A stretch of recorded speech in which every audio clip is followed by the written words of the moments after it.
All right, so right now I just want to show you something real quick as far as inexpensive watering system. This little guy's a Rainbird system. Yes, it's $30. It was expensive, but I want you to see that battery. It's been on there for almost a year. It waters twice a day for 2 hours, and the battery on that thing is still good. I've never once changed the battery, not ever. So you set it, put it on a hose. I put it on this plastic I can't remember what the heck it's called right now, but you get it all at Home Depot. It in the grand scheme of things, it was fairly cheap, but it I probably spent about $80, maybe $100. You get a lot of that line for fairly cheap, and then you got to buy the rain heads. All that's the little spray tips. It's all separate. So anyway, so this is what I have. Some holly plants that we got for Christmas from the neighbor down the street.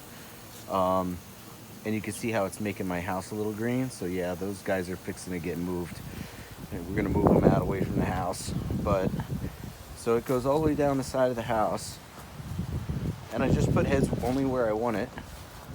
And down through here, I want to step back so you can see.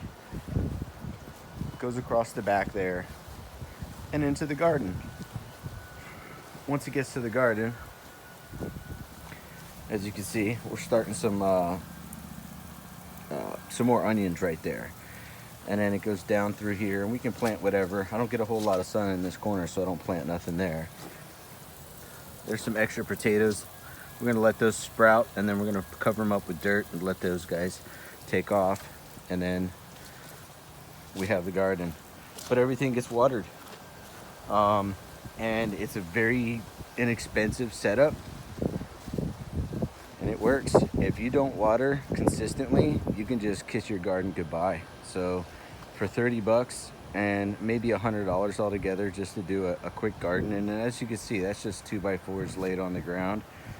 And then I just went into the landfill and got some actual good dirt, some good soil.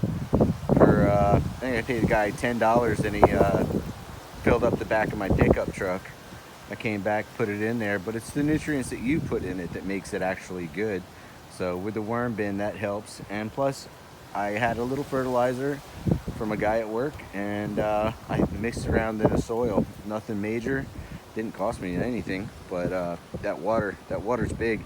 If you can't water every day or twice a day, that's how I do it, then wait to do a garden. Get that first, because that water, that'll make your garden grow for sure.